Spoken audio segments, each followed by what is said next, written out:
Magbabayad po ako, Aling Chona. Huwag niyo na pong idama yung anak ko. Talagang dapat magbayad ka.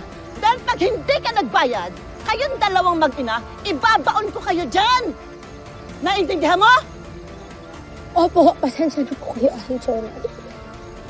Oh, anong tingin-tingin mo? Ha? Dudukutin ko yung mata mo eh. Magbayad kayo, ha? Grabe naman, tumawa. Grabe naman. Dapat ginagawa niya, pinag-uusapan na nila maayos. Nay, papatayin niyo po ba kayo? Hindi. Hindi, huwag mo sabihin yan. Hindi papayag ang nanay. Pero tanpay po kasi siya eh. Pagsaktan niyo po kayo uli. Huwag mo nang isipin yun, ha? Ako nang bahala. Ako ang gagawa ng paraan, ha? Nasaktan ka ba, Tres? Isang lang, ha?